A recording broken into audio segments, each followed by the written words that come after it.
ओम शांति। आज 7 अगस्त 2024। आज के ईश्वरीय महावाक्यों में हमारे परमपिता परमात्मा शिव कहते हैं कि जब मैं आता हूँ इस पतित सृष्टि में, जब मेरा इस सृष्टि में अवतरण होता है तो कलयुग का अंत और सतयुग के आदि के संगम पर जब मेरा इस सृष्टि में अवतरण होता है तो ये सृष्टि पूरी जो है जर्जरीभूत अवस्था में होती है, पूरी पतित सृष्टि होती है। और मैं जो है इस पतित सृष्टि को जो है तुम बच्चों के मदद से, जो मेरे बच्चे बनते हैं, जो मेरी श्रीमत पर चलते हैं, उनके मदद से जो है मैं इस पतित सृष्टि को पावन बनाता हूँ। तो बाबा कहते हैं कि जो है उसके लिए तुम्हें क्या करना पड़ेगा, क्या करना होता है। उसके लिए तुम्हें जो है अपने को आत्मा समझ कर जो है मुझे याद करना, मुझ पवन आत्मा परमात्मा को, अपने को आत्मा समझ मुझ परमात्मा को याद करना होता है। और देह सहित, इस शरीर सहित देह के जितने भी संबंध हैं उनको भूलना होता है, उनसे ममत्व मिटाना होता है और मन बुद्धि की तार मुझसे जोड़नी होती है। देह के संबंधों से मतलब होता है कि इस देह में आने के बाद देह के संबंध हो जाते हैं। तुम्हारे जितने जो है चाचा, मामा, ताया, बच्चे, हस्बैंड, वाइफ, ये सब देह के संबंध है। तो बाबा कहते हैं इन सब जो है रिश्ते नातों से जो है इनमें अपने को जो है अपना ममत्व हटाना है, अपना जो है इनको याद नहीं करके मुझे जो है मुझ परमात्मा को, मुझे जो है बुद्धि से, मुझ परमात्मा को मन बुद्धि से मुझे याद करना होता है। हालांकि जो है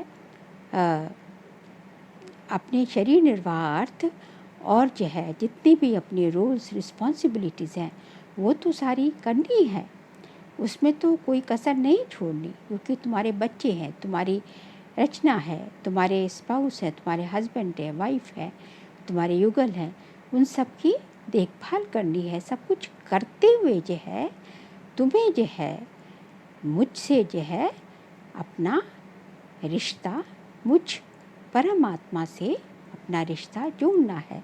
और इन सब से केवल जो है ज़रूरत के, रिक्वायरमेंट के अनुसार जितनी ज़रूरत है उतना ही जो है नाता रिश्ता, उतना ही इनसे जो है शरीर निर्वाह अर्थ और जो है जितना जो है अपने जो है रिस्पॉन्सिबिलिटीज़ को पूरा करते हुए उतना ही करना है। बाकी फंसना किसी भी रिश्ते में नहीं है। फिर आगे बाबा कहते हैं कि जो है मैं जादूगर भी हूँ और मैं जो है व्यापारी भी हूँ।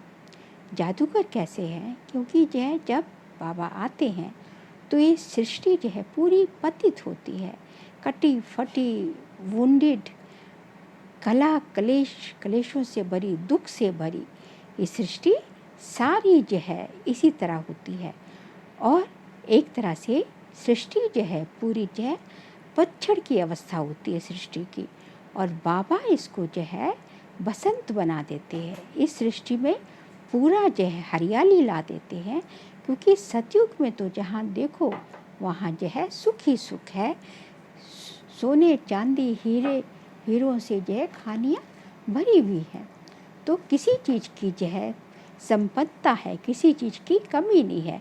तो बाबा इस जो है सूखी सृष्टि को, इस बंजार सृष्टि को जो है पूरी उपजाऊ बना देते हैं, पूरी हरियाली उसमें ला देते हैं।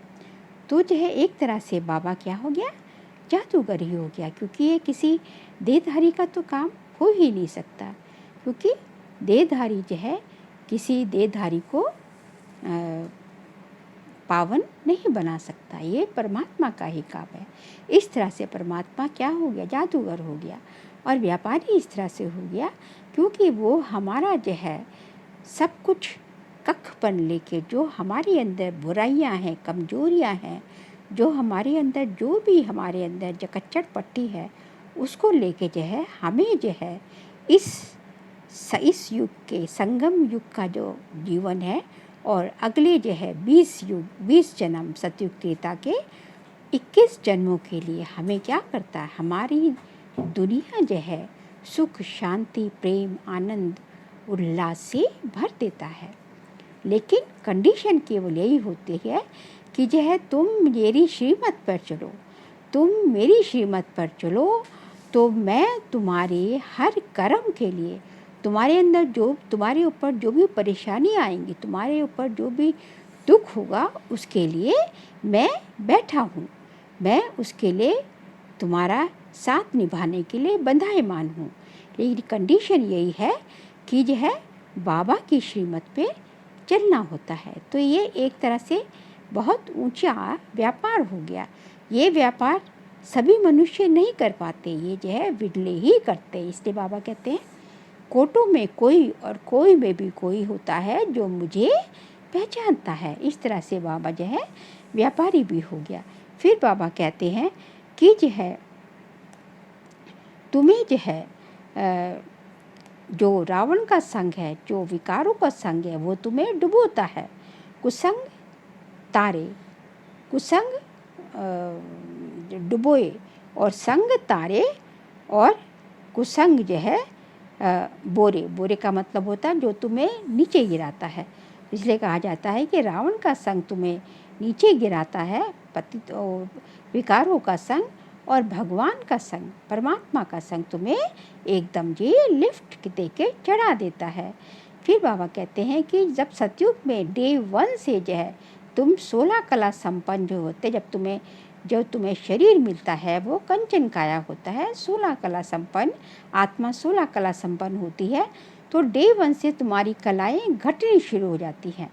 तो सतयुग त्रेता में कला धीरे धीरे धीरे धीरे गिरती है, जो मिसल बढ़ता है ये ड्रामा जो है। और फिर द्वापर से थोड़ा तेजी आती है, गिरावट में तेजी आती है, और फिर जो है इस टाइम जो है कलयुग के अंत तक कोई कला नहीं रह जाती मनुष्यों के अंदर, बिल्कुल जो जीरो के सभी पहुंच जाते हैं।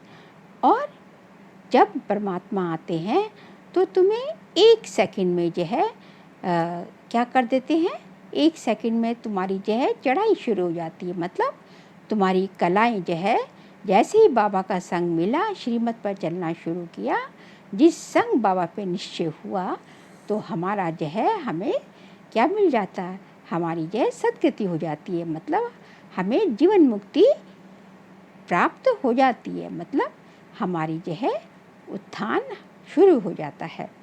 तो नीचे गिरने में पूरे 5000 वर्ष लगते हैं और ऊपर चढ़ने में 1 सेकंड में जो है तुम ऊपर लिफ्ट के द्वारा, जो है बाबा की जो दिव्य बुद्धि और दिव्य दृष्टि के लिफ्ट द्वारा तुम ऊपर जो है 1 सेकंड में चढ़ जाते हो।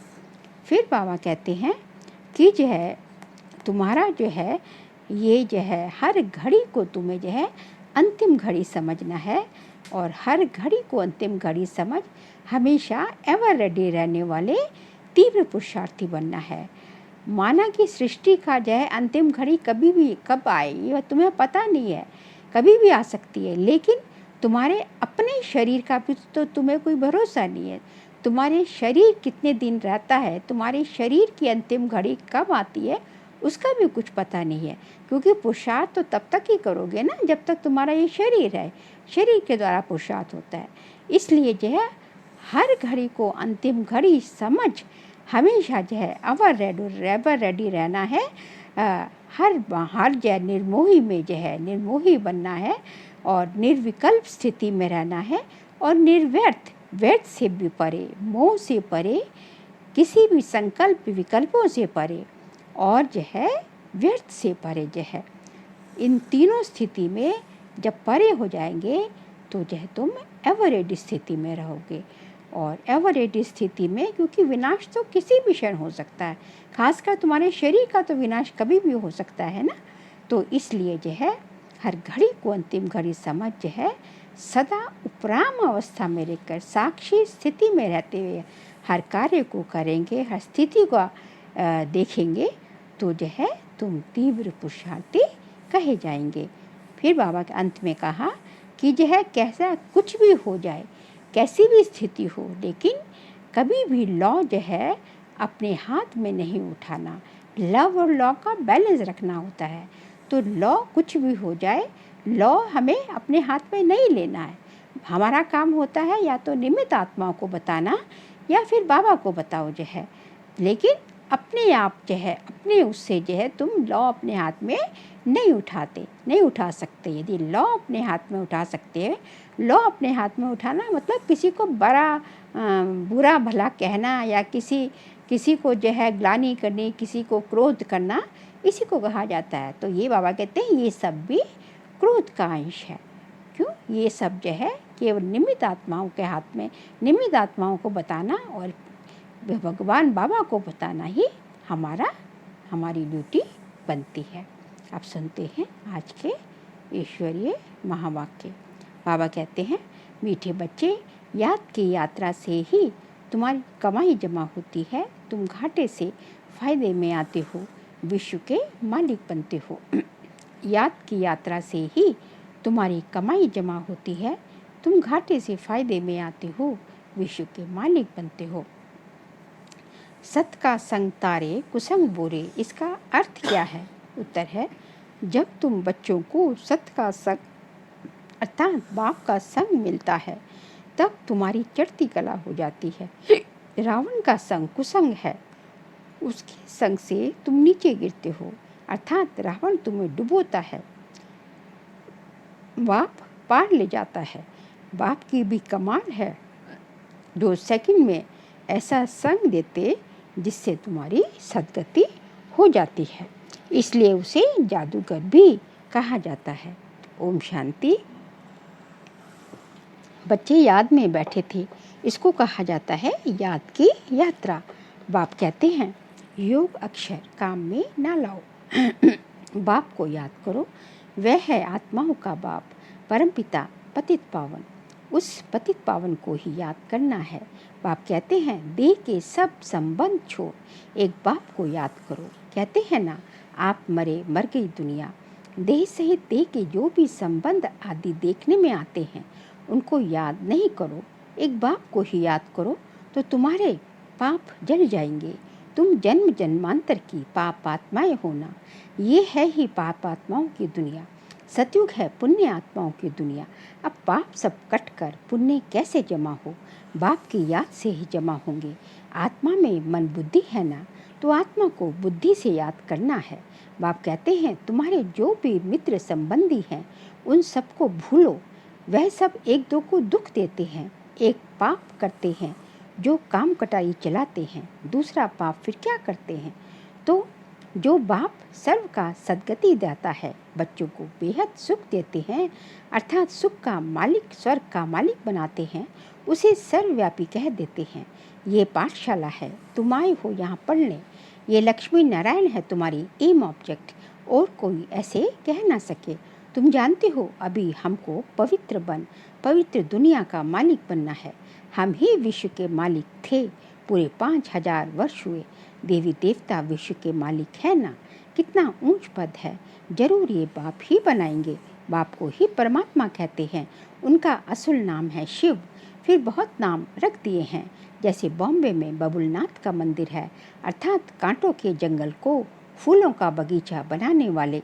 नहीं तो उनका असली नाम एक ही है, शिव।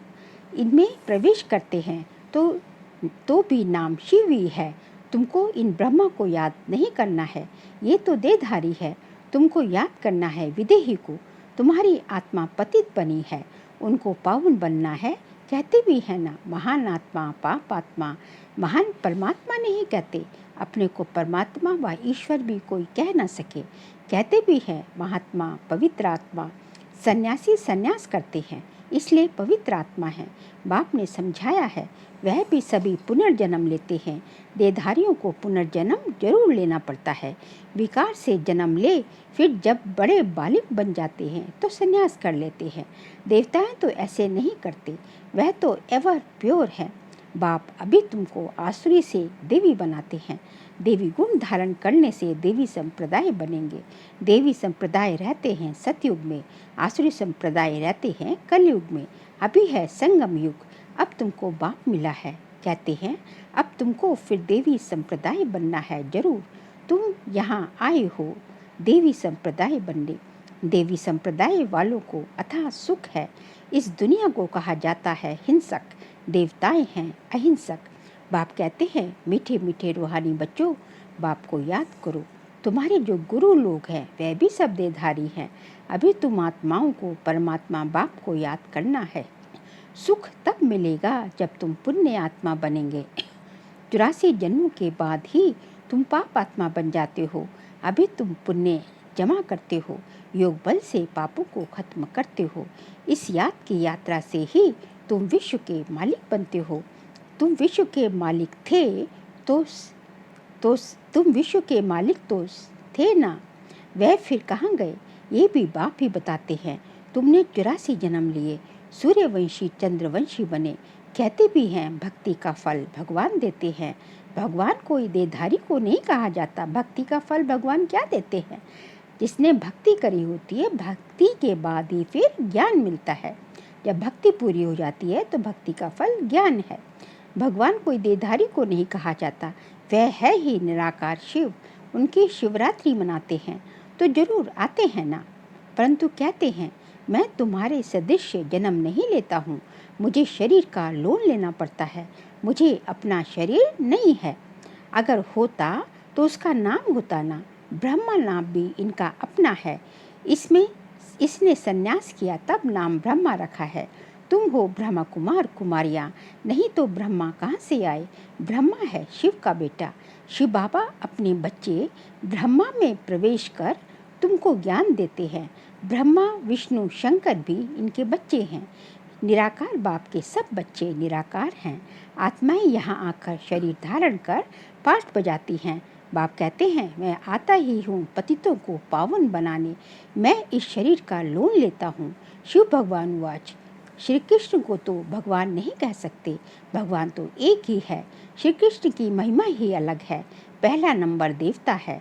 राधे कृष्ण जो स्वयंवर के बाद फिर लक्ष्मी नारायण बनते हैं, परंतु ये कोई जानते नहीं। राधे कृष्ण का किसको भी पता नहीं, वह फिर कहाँ चले जाते हैं। राधे कृष्ण ही स्वयंवर के बाद, शादी के बाद फिर लक्ष्मी नारायण बनते हैं। दोनों अलग अलग महाराजाओं के बच्चे हैं। वहाँ अपवित्रता का नाम नहीं, क्योंकि 5 विकार रूपी रावण ही नहीं है ही राम राज्य। अब बाप राज आत्माओं को कहते हैं कि मुझे याद करो तो तुम्हारे पाप कट जाएंगे। तुम सतो प्रधान थे, अब तमो प्रधान बने हो।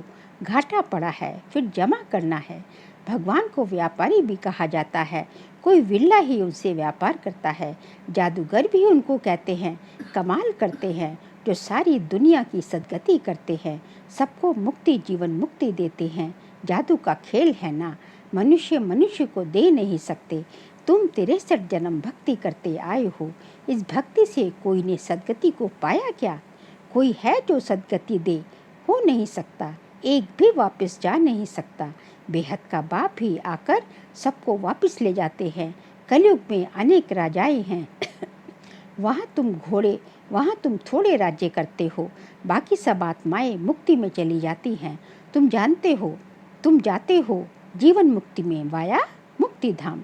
ये चक्र फिरता रहता है। अभी तुम आत्माओं को दर्शन हुआ है इस सृष्टि चक्र का, रचयिता और रचना के आदि मध्य अंत का। तुम ही इस ज्ञान से नर से नारायण बनते हो। देवताओं की राजधानी स्थापन हो गई, फिर तुमको ज्ञान की क्या दरकार? भक्तों को भगवान ने फल दिया, आधा कल्प सुख का, फिर रावण राज्य में दुख शुरू होता है। आहिस्ते आहिस्ते सीढ़ी नीचे उतरते हैं। तुम सतयुग में हो तो भी एक दिन जो बीता सीढ़ी उतरनी होती है। तुम 16 कला संपूर्ण बनते हो, फिर सीढ़ी उतरते ही रहते हो। सेकंड बाय सेकंड टिक टिक होती रहती है, उतरते ही जाते हो। समय बीतता बीतता इस समय आकर पहुँचे हो। वहाँ भी तो ऐसे ही घड़ियाँ बीतती जाएंगी। हम सीढ़ी चढ़ते हैं एकदम फट से, फिर सीढ़ी उतरनी होती है जो मिसल। बाप कहते हैं, मैं सर्व की सद्गति करने आया हूँ। मनुष्य मनुष्य की सद्गति कर न सके क्योंकि वह विकार से पैदा होते हैं, पतित हैं। वास्तव में श्री कृष्ण को ही सच्चा महात्मा कह सकते हैं। ये महात्मा लोग तो फिर भी विकार से जन्म ले फिर संन्यास करते हैं। वह तो है देवता, देवताएं तो सदैव पवित्र हैं, उनमें कोई विकार होता नहीं। उनको कहा ही जाता है निर्विकारी दुनिया। सतयुग त्रेता निर्विकारी दुनिया, इसको कहा जाता है विकारी दुनिया। No purity. चलन कितनी खराब है। देवताओं की चलन तो बहुत कितनी अच्छी होती है, सब उनको नमस्ते करते हैं। कैरेक्टर्स उन्हों के अच्छे हैं, तब तो अपवित्र मनुष्य उन पवित्र देवताओं के आगे माथा टेकते हैं। अभी तो लड़ना झगड़ना क्या क्या लग पड़ा है, बड़ा हंगामा है। अभी तो रहने की भी जगह नहीं। चाहते हैं मनुष्य कम हों, परंतु ये तो बाप का ही काम है। सतयुग में बहुत थोड़े मनुष्य होते हैं, इतने सब शरीरों की होलिका हो जाती है। बाकी सब आत्माएं चली जाती हैं अपने स्वीट होम अर्थात शांति धाम। सजाएं तो नंबरवार भोगते हैं जरूर। जो पूरा पुरुषार्थ कर विजय माला का दाना बनते हैं, वह सजाओं से छूट जाते हैं। माला एक की तो नहीं होती, जिसने उनको ऐसा बनाया वह है फूल। फूल मतलब शिव बाबा। फिर है मेरू, प्रवृत्ति मार्ग है ना, तो जोड़ी की माला है, सिंगल की माला नहीं होती। सन्यासों की माला होती नहीं, वह है निवृत्ति मार्ग। वह प्रवृत्ति मार्ग वालों को ज्ञान दे न सके। पवित्र बनने के लिए उनका है हठ का सन्यास, वह है हठ योगी। तुम हो राजयोगी। राजाई प्राप्त करने के लिए बाप तुमको ये राजयोग सिखलाते हैं। बाप हर 5000 वर्ष बाद आते हैं। आधा कल्प तुम राजाई करते हो सुख में, फिर रावण राज्य में आहिस्ते आहिस्ते तुम दुखी हो जाते हो।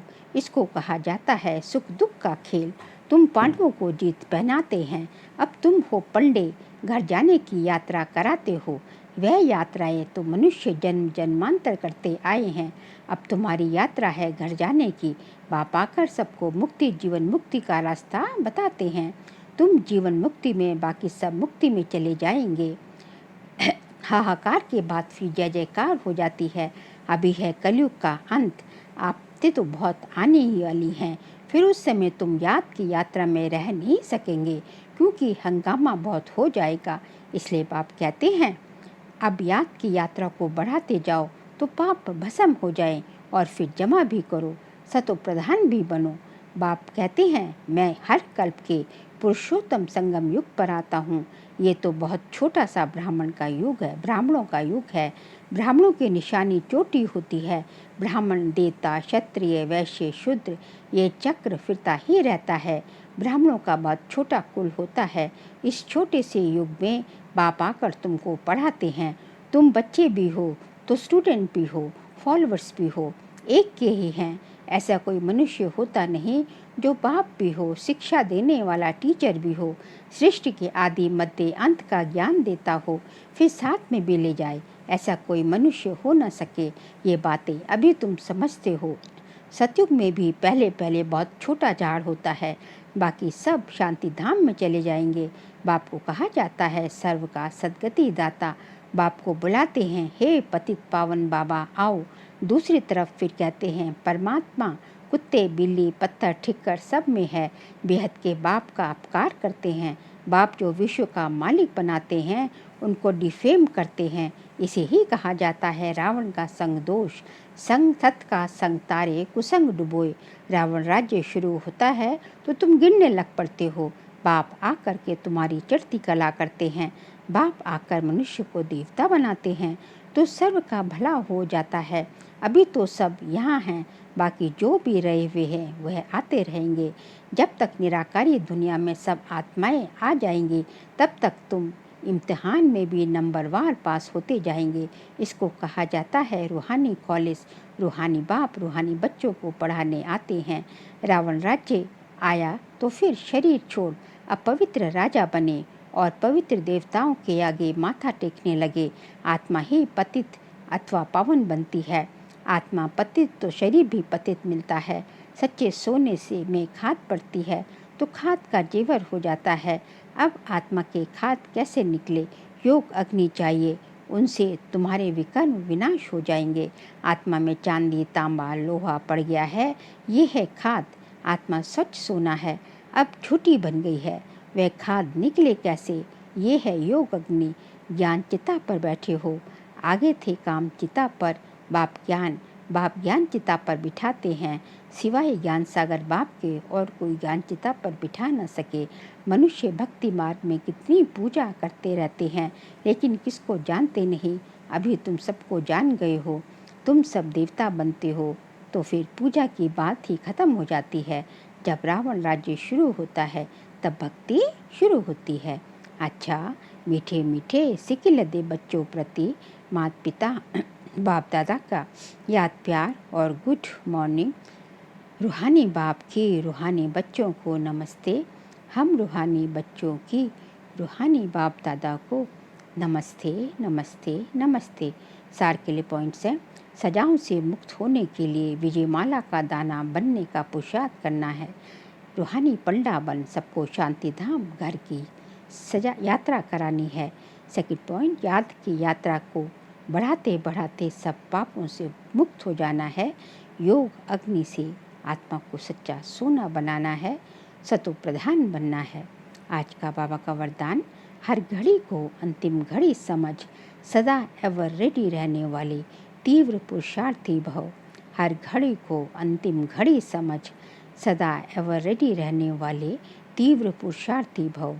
अपनी अंतिम घड़ी का कोई भरोसा नहीं, इसलिए हर घड़ी को अंतिम घड़ी समझते हुए एवर रेडी रहो।